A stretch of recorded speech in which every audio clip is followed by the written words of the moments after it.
저녁에는 이제 아사왕에 대하여 말씀을 드리고자 하는데요.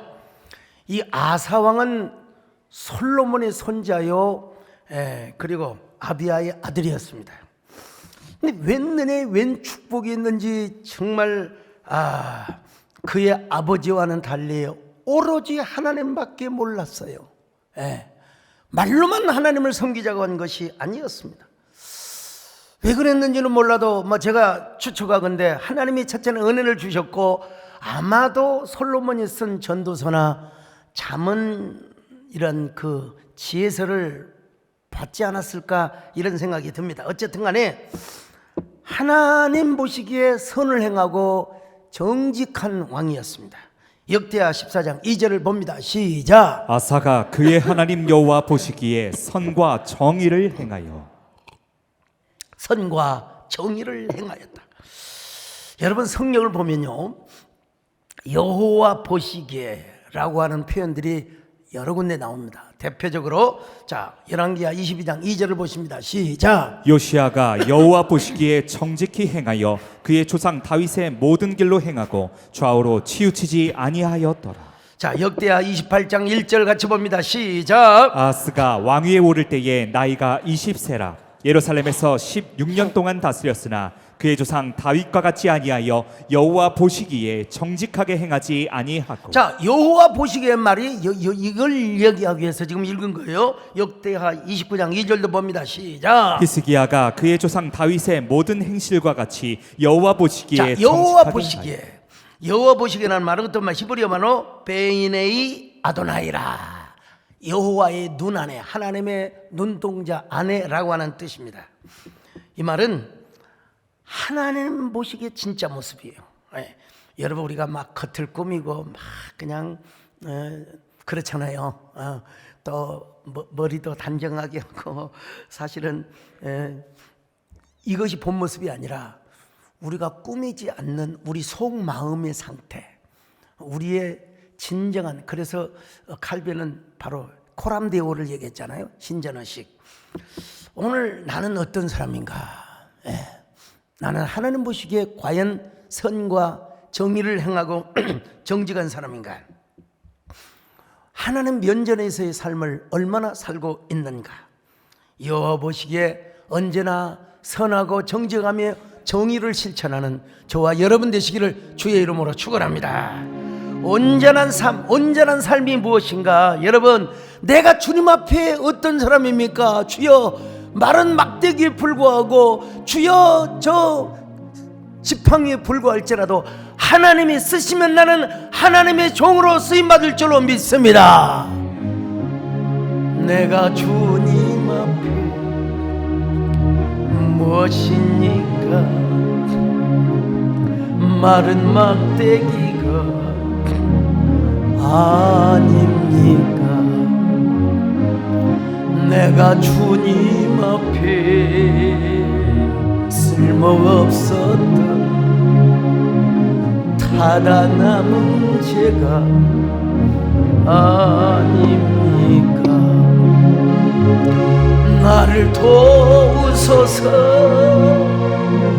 일으키소서, 나와 동행하소 주시오. 내 영혼 기쁨을 얻게 하시, 주님을 기쁘게 하옵소서. 역대하 14장 2절로 5절을 보시면요, 왜 이 아사왕이 하나님 앞에 정직하고 또 선을 행하고 또 진실했던가, 무엇이 그랬던가를 밝혀주고 있습니다. 2절로 5절을 같이 봅니다. 시작. 아사가 그의 하나님 여호와 보시기에 선과 정의를 행하여 이방제단과 산당을 없애고 주상을 깨뜨리며 아세라상을 찢고 유다 사람에게 명하여 그 조상들의 하나님 여호와를 찾게 하며 그의 율법과 명령을 행하게 하고 또 유다 모든 성읍에서 산당과 태양상을 없애매 나라가 그 앞에서 평안함을 누리니라. 여러분, 아사왕은요, 이방 제단과 그리고 모든 주상을 회파해 버렸어요. 바알과 아세라상을 다 찍어 엎어 버렸어요. 이 목상이라고 하지요. 게다가 여러분, 아사왕은 다른 왕들이 하지 못한 산당을 다 없애버리고 말았습니다. 여러분, 보통 왕들은 우상은 없애지만 무서워서 산당이라고 하는 게 얼마나 무서운지 알 수가 없어요. 예. 우리 교인들은 고산 숭배 사상을 많이 들어서 산당이 뭐냐, 히브리 말로 바마라고 표현되어 있는데요. 제단이 있는 높은 언덕, 높은 언덕. 그래서 고대 근동에서는 뭐라고 하이플레이스, 고산 숭배 사상이 있었어요. 그러니까 아브라함도 이제 그냥 평지에서 하는 게 아니라 하나님이 명령으로 모리아산,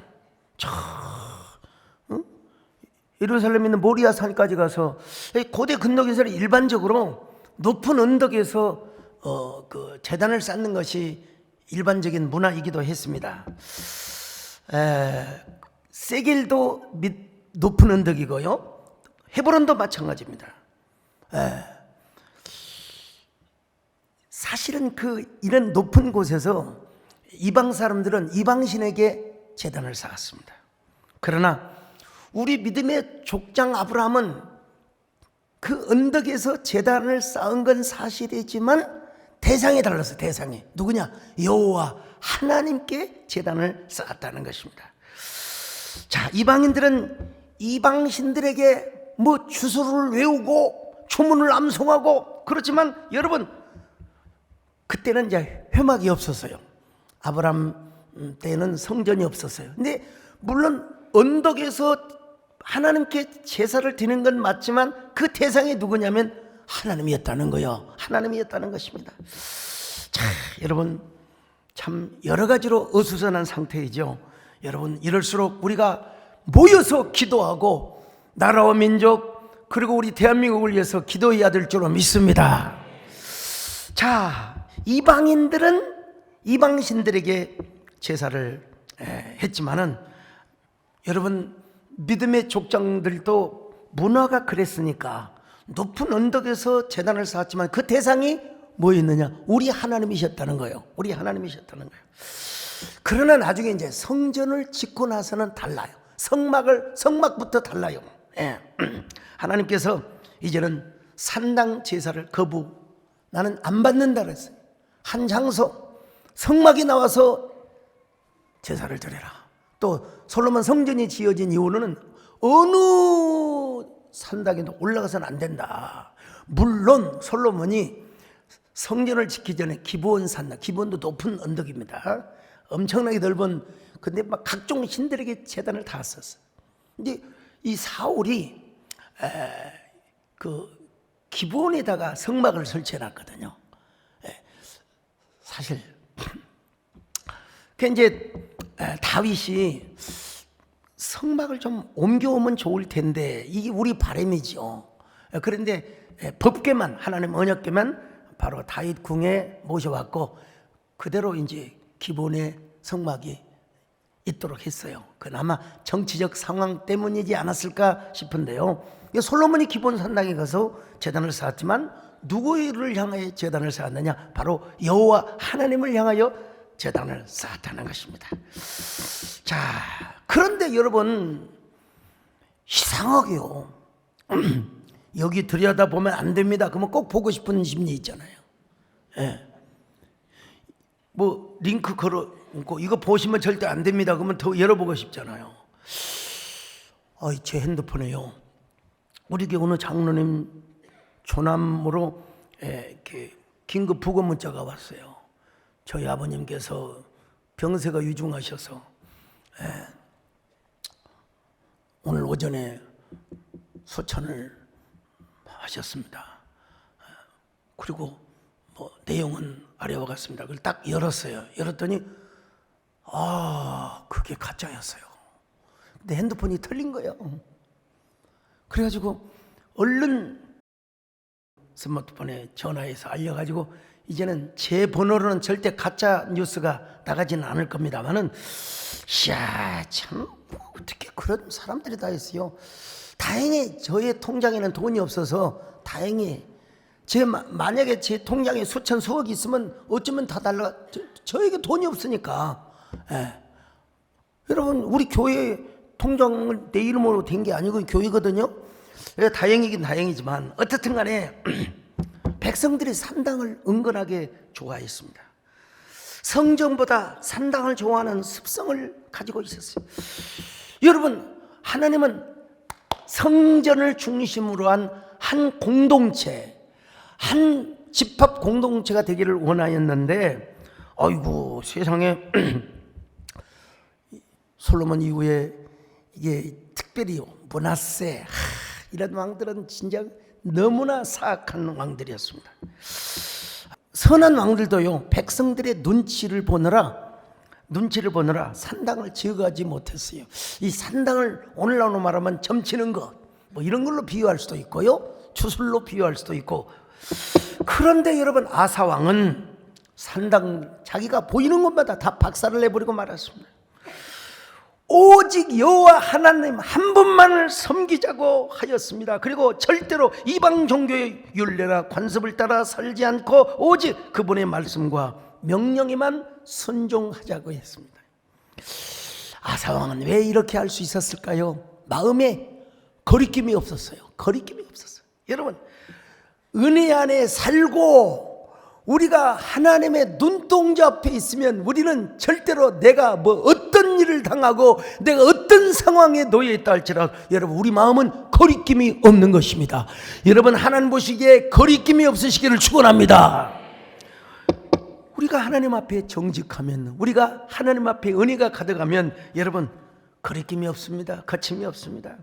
사도 바울도 뭐라고 그랬어요? 내가 거리낌 없이 거침없이 내가 너희들에게 말씀을 증거했다고.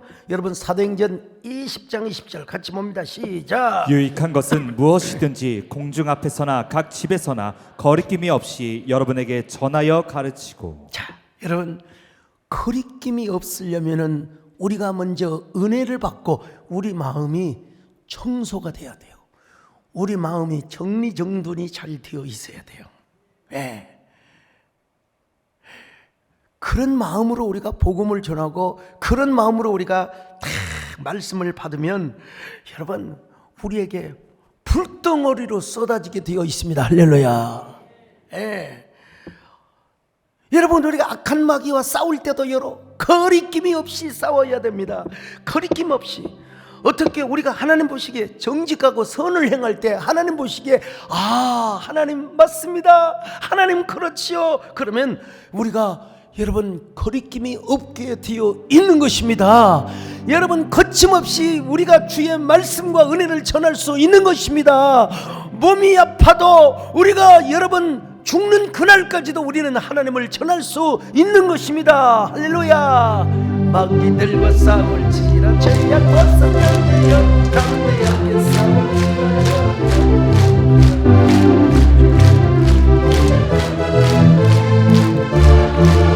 오리라 영광 영광 할렐루야. 영광 영광 할렐루야. 영광 영광 할렐루야. 여러분들은 지금 잠바를 입으시고 막 여우털 달린 막 그 외투를 입고 오셨지만 저는 지금 여러분 선풍기를 켜놓고 설교를 하고 있다는 거 아셔야 돼요. 그렇다고 제가 이거 벗을 수도 없고 말이죠. 자,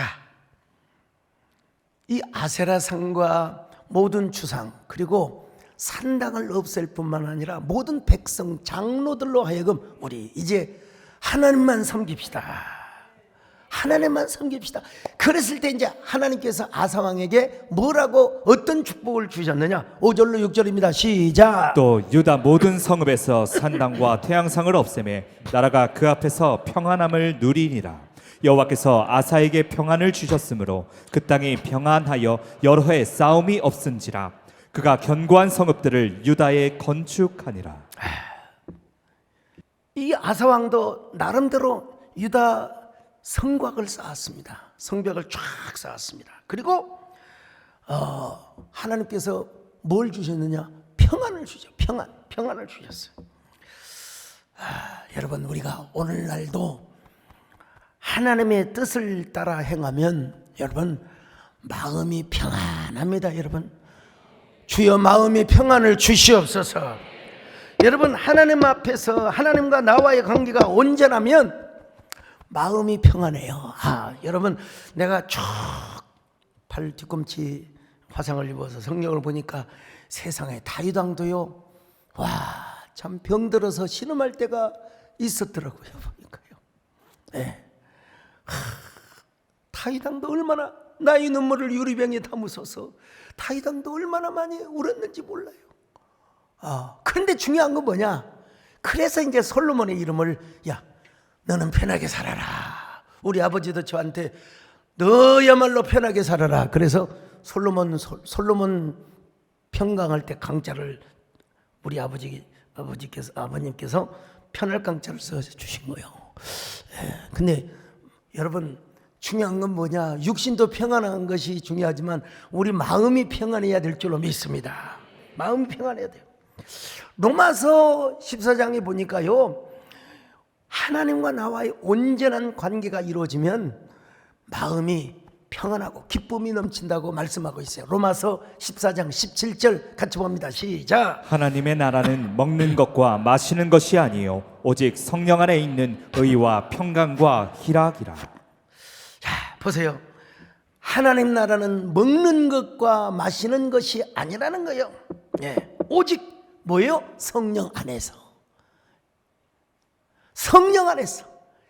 In Holy Spirit. 하나님의 성령 안에서 의와 평강과 희락이라. 그냥 대충 읽는 것과 이렇게 설명하는 것과는 완전히 달라요. 다시 한번 읽어봅니다. 로마서 14장 17절 시작. 하나님의 나라는 먹는 것과 마시는 것이 아니요 오직 성령 안에 있는 의와 평강과 희락이라. 잘 먹고 잘 산다고 그것이 아니라는 거예요. 하나님의 거룩한 영 안에서 의, 하나님과 나와의 올바른 관계, 그리고 평강, 희락이라는 것입니다. 오늘 여러분, 하나님과 나 사이에 올바른 관계를 맺으시기를 바랍니다. 사실 욥도요, 하나님과 올바른 관계를 맺는다고 맺었어요. 그래서 맨날 하나님께 예배드리고 맨날 선불 감사드리고 맨날 하나님 앞에 한다고 했어요. 근데도 고난이 왔어요. 근데 욥은 참 의아했죠. 하나님, 그래도 본능적으로 하나님을 찬양했죠. 본성적으로, 본능이라기보다 본성적으로, 관성적으로 맨날 그랬으니까, 맨날 하나님을 찬양했으니까. 그런데 그렇게 하나님을 찬양하고 있으면 좋을 텐데 괜히 친구들이 와가지고 막 욥을 정죄하잖아요. 막 신상필벌적으로. 네가 분명히 뭐 죄가 있으니까 그럴 거야. 그냥 욥은 또 아니라고 변명하죠. 근데 엘리후라고 하는 사람이 나와가 둘 다 또 비판하는 거예요. 그냥 그러자 하나님이 나타나셔서 그들을 다 꾸짖습니다. 그리고 욥이 정말로 하나님 앞에 올바른 사람, 또 욥의 기도를 들어주시고 욥의 제사를 받아주셨다는 내용으로, 그리고 욥에게 갑절 축복, 갑절 은혜를 주셨다는 내용으로 욥기가 끝나는 거예요. 그러니까 의인에게도 고난이 있을 수 있습니다, 여러분. 근데 뭘 전제로 하느냐? 하나님께서 견인을 전제로 하되 또 인내를, 그리스도 안에서 인내를 전제도 하되 바로 갑절의 축복, 갑절의 은혜를 하나님이 전제로 우리에게 고난을 주신다는 것입니다, 여러분요. 그러니까 우리는 마음 편해야 돼요. 나 어느 곳에 있든지 내 마음이 언제나 편해야 됩니다, 여러분요. 나 어느 곳에 있든지 늘 마음 편하다. 주 예수 주신 평안을 늘 주. 자, 이렇게 여러분, 아사왕의 마음에 평안만 주시는 것이 아니었습니다. 성곽을 건축하고 망대들을 막 굳건하게 세웠습니다. 그리고 그는 막 승승장구하고 형통했습니다. 안 되는 일이 없었어요.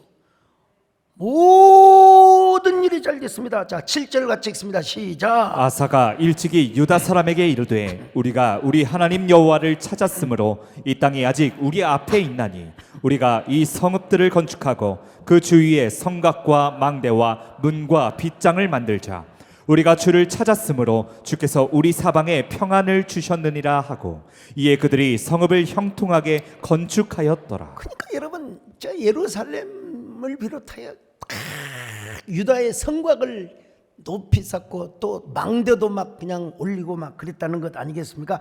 무슨 일을 만나든지 형통했어요. 자, 14장 8절 봅니다. 시작. 아사의 군대는 유다 중에서 큰 방패와 창을 잡는 자가 30만 명이요 베냐민 중에서 작은 방패를 잡으며 활을 당기는 자가 28만 명이라. 그들은 다 큰 용사였더라. 큰 용사요. 그러니까 전쟁할 수 있는 용사가 몇만이야? 58만 명이면 58만 명이면 우리나라 군대 수보다 더 많습니다. 그렇지 않습니까? 예, 막강한 군사력입니다. 막강한 군사. 아사왕은 걱정이 없어요. 근심이 없어요. 염려가 없습니다. 안보력이 있죠. 국방력이 있죠. 참으로 그의 삶은 태평성대한 삶이었습니다. 나는 오늘 여러분에게도 이런 삶의 축복이 있기를 바랍니다. 우리 하나님 보시기에 진실을 행하고 정직을 행하며 선을 행할 때 하나님께서 어디를 가든지 하나님이 기뻐하시고 하나님이 형통하게 하시고 여러분의 삶의 주변을 튼튼한 성곽으로 하나님이 쌓아 주실 줄로 믿습니다. 그러기 위해서는 우리 마음에 추상부터 없어야 돼요. 혹시라도 우리 마음에 숨겨둔 산당이 없는가? 예, 여러분, 그것이 무엇이냐면 하나님보다 더 사랑하는 것이 우리 마음의 산당이라고 할 수 있어요. 우리 마음의 우상이라고 할 수 있어요. 여러분, 그것까지 다 박살내야 돼요. 그것까지 다 회파해버려야 됩니다. 언제나 오직 하나님, 아사왕이 그랬던 것처럼, 다윗이 그랬던 것처럼, 여러분, 오직 하나님, 모세가 신명기에서 말한 것처럼 마음을 다하고 성품을 다하고 힘을 다하고 뜻을 다하여 오직 여호와 한 분만을 섬겨라. 여러분, 왕이신 주님을 언제나 찬양하며 섬기시기를 주의 이름으로 축원합니다. 왕이신 나의 하나님, 내가 주를 높이고 영원히 주의 이름 송축하리. 이렇게 이제 해피엔딩으로 끝나면 또 얼마나 좋겠습니까? 그죠? 예. 근데 문제가 하나 생겼어요. 왜 그런지는 몰라도 하여튼 그렇게 우리가 출연할 수밖에 없어요.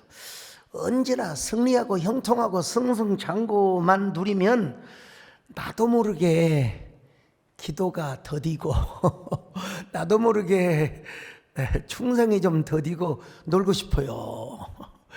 우리 교회 71세에서 75세 권사님들 해가지고 이제 거기 권사회를 조직하려고 했는데 그 권사님들이 거의 한 200여 명이 가깝대요. 근데 그런 권사회를 조직하려고 그랬더니 아이고 놀고 싶다고 안 하고 싶다고.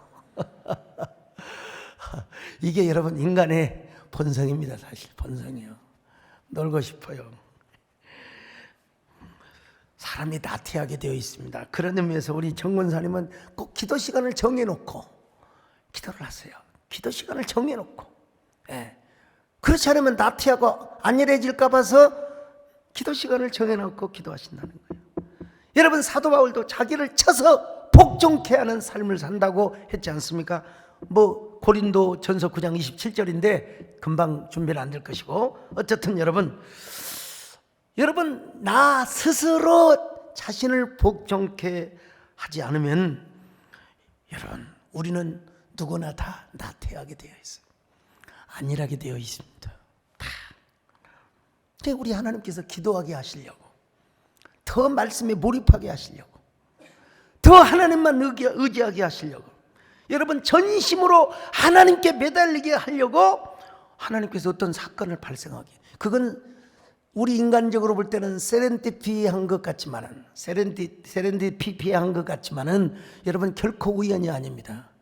하나님이 섭리가 개입한 사건입니다.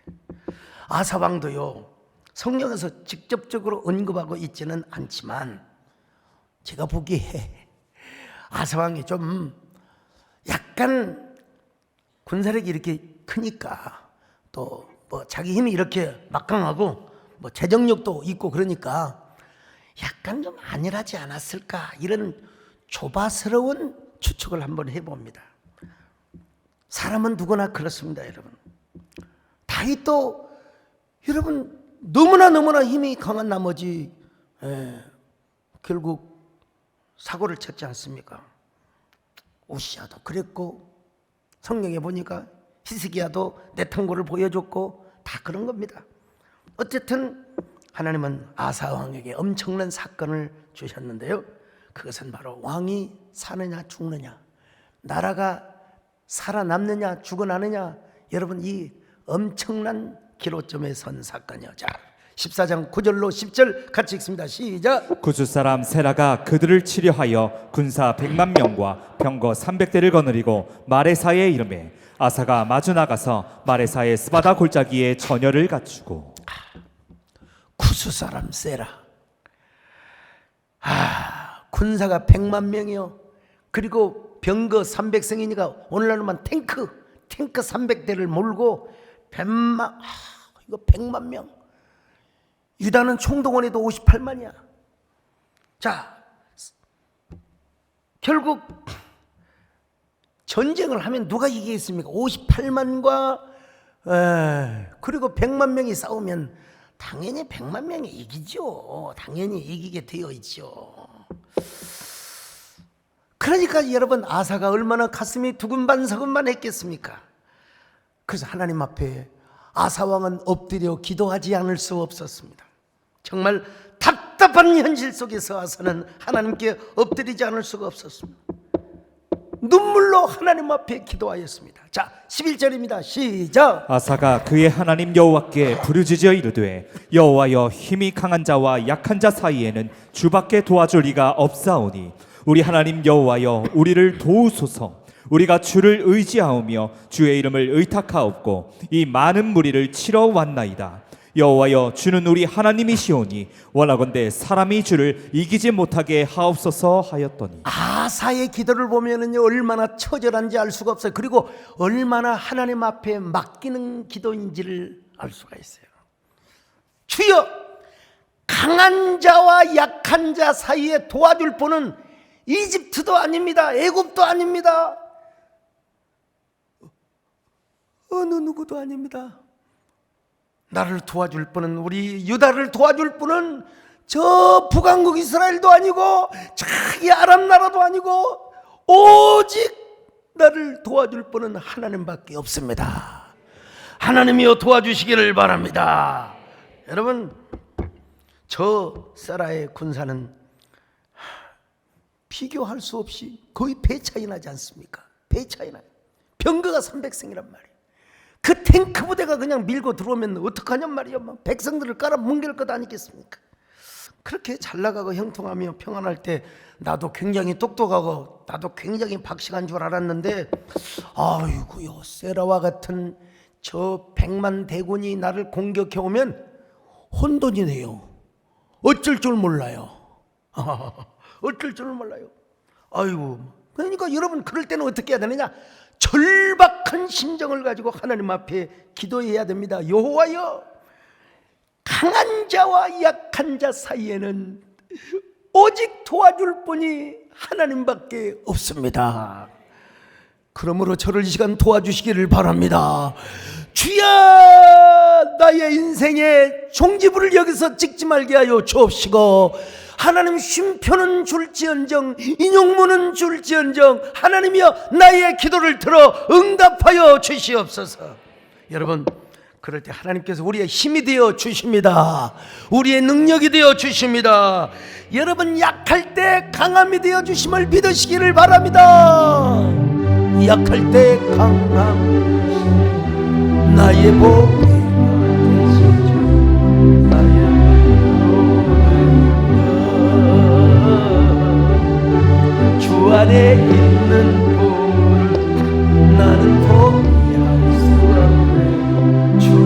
모든 것 예수 어린 양 존귀한 이름 예수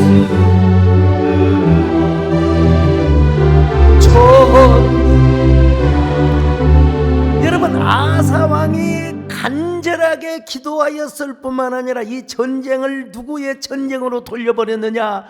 하나님의 전쟁으로 돌려버렸어요. 자, 11절 하반절 자세하게 읽어봅니다. 시작. 여호와여 주는 우리 하나님이시오니 원하건대 사람이 주를 이기지 못하게 하옵소서 하였더니. 여러분, 이 전쟁은 나의 전쟁이 아니라 여호와 하나님 당신의 전쟁이란 말입니다. 예, 인간의 전쟁을 신의 전쟁. 고대 근동에서는 여러분, 이 땅의 전쟁은 신들의 전쟁의 복사판이라고 생각을 했어요. 예, 그게 문화적 사고였어요 당시에. 그러니까 하나님이 직접 싸워주시기를 바랍니다. 하나님이 나셔서서 이 문제를 해결해 주시기를 바랍니다. 특별히 여러분, 이 구스의 족속들은 어떤 신을 섬겼느냐?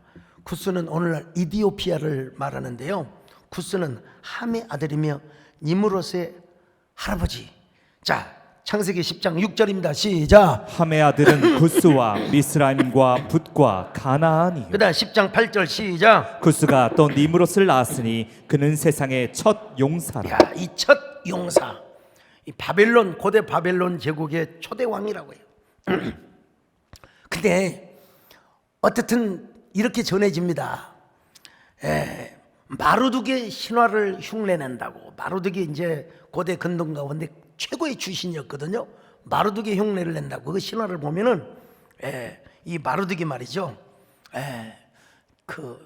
하여간 좀 거칠긴 합니다만은 그의 아버지를 죽이고 어머니를 차지했다는 이런 그 마루둑의 현현이라고 생각해서 이 니므롯이 자기 어머니를 죽이고 소위 말하면 세미라미스를 아내로 삼고 황후라고 칭하였습니다. 그리고 그녀는 권력이 너무나 좋아서 그가 낳은 담무스가 있어요. 담무스를 죽여놓고 멧돼지가 와서 죽였다고 가짜 신화를 만들어서 담무스를 위하여 애곡을 하면 그 담무스가 부활하여 다시 그들의 소원을 들어준다는 담무스 신화가 거기서 나온 것이거든요. 이 신화가 저 이집트에 가서는 바로 오시리스 신화로 둔갑을 하게 되고요. 오시리스가 이시스와 호르스를 낳는데 이 호르스가 세상의 구원자. 십계라고 하는 영화에 보면은 호르스가 나와요. 이게 까소라고 표현되기도 하는데 애굽의 지역이 어느 한 신을 의미하는데요. 어떻든 그런데 구스의 아들 중에 한 녀석이 오늘의 이디오파 땅에 구스라고 하는 나라를 세웠습니다. 아마도 이 사람은 성경학자 대부분이 추정을 하는데 그 이름이 스바가 아닐까 이렇게 추측을 합니다. 자, 역대상 1장 9절을 봅니다. 시작. 구스의 자손은 스바와 하울라와 삽다와 라아마와 삽드가요. 라아마의 자손은 스바와 드단이요. 그러니까 하여튼 구스의 왕 세라가 어떻게 군사를 모았는지 군사 100만 명과 병거성 300성을 앞세우고 유다를 쳐들어왔어요. 참 그들의 병력을 과시하고 또 어쩌면 이스라엘을 완전히 그냥 뭐라고 할까요? 점령하기 위해서 그리고 자기들의 주신 뭐 하도르가 되었든지 그들이 섬겼던 신은 어떤 신이었을까? 분명히 아마 이집트나 아니면 다른 이방 신을 섬기고 있었을 거예요. 그래서 아사가 엎드려서 처절하게 하나님께 기도한 것입니다. 주님은 여호와 하나님 한 분뿐이십니다. 저놈들이 아무리 100만 명, 200만 명이라 하더라도 여호와 하나님께서 함께 하시고 직접 싸워 주신다면 이 전쟁은 우리가 승리하여 주실 줄로 믿습니다. 승리하게 될 줄로 믿습니다. 여러분, 하나님이 우리의 사령관, 우리의 군대 장관이 되어 주셔서 하나님을 이기지 못하게 하여 주시기를 바랍니다. 자, 한번 보세요. 11절 다시 봅니다. 시작. 아사가 그의 하나님 여호와께 부르짖어 이르되 여호와여, 힘이 강한 자와 약한 자 사이에는 주밖에 도와줄 이가 없사오니 우리 하나님 여호와여, 우리를 도우소서. 우리가 주를 의지하오며 주의 이름을 의탁하옵고 이 많은 무리를 치러 왔나이다. 여호와여, 주는 우리 하나님이시오니 원하건대 사람이 주를 이기지 못하게 하옵소서. 사람이 주를 이기지 못하게 없어서 하나님이 관여해 주란 말입니다. 여러분요, 하나님이 관여해 주란 말이에요. 여러분, 그러니까 이 땅의 전쟁을 하나님의 전쟁으로 바꿔놓은 거예요. 예. 이 고대 근동에서는요, 이스라엘뿐만 아니라 전쟁을 하러 가기 전에 소위 말하면 그 제사 의식이 있었어요. 이방신들은 이방신에게. 그리고 이제 아사 왕은 솔로몬 이후기 때문에 아마 성전에 가서 분명히, 여러분 사울도 보면은 전쟁을 하기 전에 여러분 하나님께 제사를 드렸어요. 물론 사무엘 선지자가 늦게 도착하니까 독자적으로 드리긴 했지만은 이런 문화가 있었어요. 자, 사무엘상 13장 8절로 10절을 같이 봅니다. 시작. 사울은 사무엘이 정한 기한대로 이레 동안을 기다렸으나 사무엘이 길갈로 오지 아니하매 백성이 사울에게서 흩어지는지라. 사울이 이르되 번제와 화목제물을 이리로 가져오라 하여 번제를 드렸더니 번제 드리기를 마치자 사무엘이 온지라. 어쨌든 조금 성급하게 드리긴 했지만 여기서 힌트를 얻을 수 있는 게 전쟁을 하기 전에 무조건 하나님께 제단을 쌓았다는 건 사실이죠. 그러니까 아사 왕도 적군들 앞에서만 기도한 것이 아니라 아마 출전하기 전에 하나님의 성전에 나가서 엎드려 간곡하게 기도하였을 것입니다. 전쟁터에서는 말할 것도 없고요. 그러니까 우리가 여기서 배워야 할 교훈이 하나 있는데, 우리도 어떤 문제를 당할 때, 직면할 때 여러분 하나님 앞에 먼저 기도하라는 것입니다. 여러분, 어찌되었든지 하나님이 역사하여 주시옵소서. 하나님 축복하여 주시옵소서.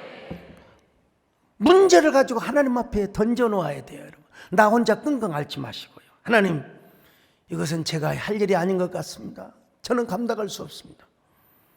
하나님께서 저 에워싸고 있는 저 적군들을 하나님이 직접 개입하여 주셔서 우리에게 승리를 가져다 주시기를 바랍니다. 아사 왕의 싸워야 할 싸움을 하나님의 싸움으로 다 이렇게 옮겨놔 버렸다는 것입니다. 여러분, 물론 아사 왕의 전쟁터에 나갔죠. 물론 싸우긴 싸웠죠. 그러나 하나님이 먼저 선지 공격을 해 주라는 것입니다. 하나님이 먼저 공격하여 적군들이 혼비백산하게 하여 주시오. 혼비백산하게 하여 주옵소서. 예. 여러분, 그렇게 기도하고 나갔을 때 그냥 갔겠습니까? 아사왕이 우리 하나님이야말로 영광의 전사시여 거룩한 용사 되신 하나님이라고 노래를 부르며 갔겠지요. 여러분요, 당신은 영광의 전사, 당신은 거룩한 전사, 당신의 승전을 찬양하나이다. 오른손으로 적군을 부수시며 왼손으로 승리의 깃발을 벌러 계시네. 하늘과 땅에 모든 거짓들을 벌하시고 심판하셨나이다. 할렐루야. 당신은 영광의 전사, 당신은 이제 자, 이래 나갔더니 하나님께서 진짜 선제 공격을 하셨어요.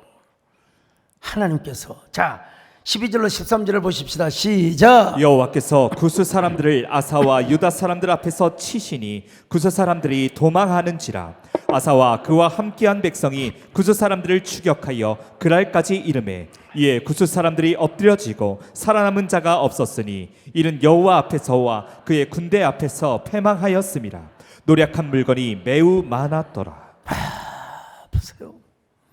하나님께서 하나님의 사자를 보내서 선제 공격을 하니까 막 혼비 백성이 도망가잖아요. 그 도망가는 사람들을 좀 놔두면 좀 글쎄요. 인간의 생명의 존엄성을 위해서 살려두면 좋아하겠다는 마음은 들지만 어떻든 전쟁이니까 도망가는 사람들까지 다 쳐 죽인 거예요. 그냥 다 쳐 죽인 거예요. 여러분 성경에 보면 살아남는 자가 하나도 없었다고 말씀하고 있잖아요. 살아남는 자가. 그러니까 100만 명이 다 죽었다는 거예요. 100만 명이. 이야, 100만 명이 전쟁에 죽었다.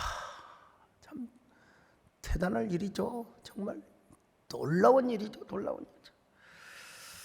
구스 사람들이 유다 앞에서 다 엎드려지고 살아남은 자가 없었다. 이유는 딱 하나입니다. 하나님이 군사령관이 되어주셨고 군대의 총수가 되어주셔서 앞서 싸워주셨기 때문입니다. 하나님, 아사왕의 하나님뿐만 아니라 우리의 하나님도 되어주시옵소서. 하나님, 우리를 위하여 싸워주시옵소서. 우리의 적군과 싸워주시옵소서. 자, 여러분, 그 결과가 무엇입니까? 14절로 15절 같이 봅니다. 시작. 여호와께서 그랄 사면 모든 성읍 백성을 두렵게 하시니 무리가 그의 모든 성읍을 치고 그 가운데에 있는 많은 물건을 노략하고 또 짐승 지키는 천막을 치고 양과 낙타를 많이 이끌고 예루살렘으로 돌아왔더라. 세상에 이스라엘 백성들은, 유다 백성들은 한 명도 안 죽었어요. 성경에 뭐 죽었다는 얘기가 안 나와요. 그리고 100만 명은 다 쓰러졌거나 죽었거나 할 것 없이 병거 300성도 그냥 하나의 모여 그냥 블랙홀처럼 사라져 버렸어요. 상상해 보십시오. 아사가 얼마나 감격했을까. 근데 아사 왕이 저절로 이런 감격을 얻었겠습니까? 한마디로 말하면 아사 왕이요, 그래 내가 죽게 하면 살기로 내가 까짓것 뭐 그러면 뭐 군사들의 절반을 잃고 적군들도 상당한 뭐라고 할까요? 상처를 입고 휴전의 상태가 되었을지도 몰라요. 아니면 백성들아 나를 따르라 하다가 자기가 죽었을지도 몰라요. 근데 유다 백성은 한 사람도 죽지 않았어요. 안 죽었어요. 예. 군사들도 한 명도 죽지 않았다고 여러분 성경 말씀하고 있지 않습니까? 근데 100만 명 중에 살아남는 자가 하나도 없다고 저 구스 군사들, 세라 군사들은 여러분 한 명도 살아남는 자가 없다고 말씀하고 있어요. 우리는 성경을 믿어야죠. 예. 왜 그렇게 아사 왕은 하나님을 감동시킬 수 있었을까?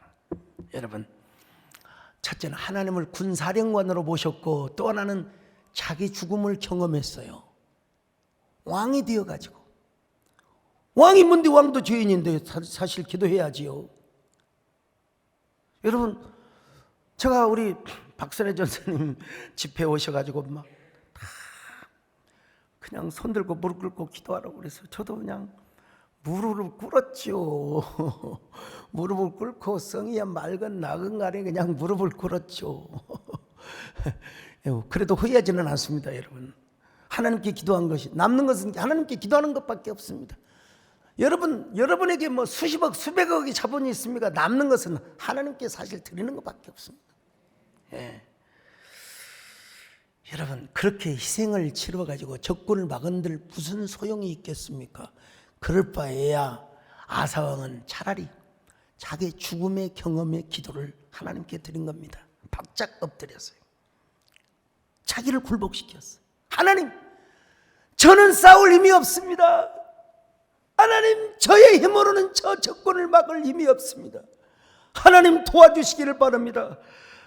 하나님 도와주시 강한 자와 약한 자 사이에 오직 도와줄 분은 이집트도 아니고 아람도 아니고 블레셋도 아니고 어느 저 북왕국 이스라엘도 아닙니다. 오직 하나님만 나를 도와줄 수 있습니다. 자, 14장 11절 다시 봅니다. 시작. 아사가 그의 하나님 여호와께 부르짖어 이르되 여호와여, 힘이 강한 자와 약한 자 사이에는 주밖에 도와줄 이가 없사오니 우리 하나님 여호와여, 우리를 도우소서. 우리가 주를 의지하오며 주의 이름을 의탁하옵고 이 많은 무리를 치러 왔나이다.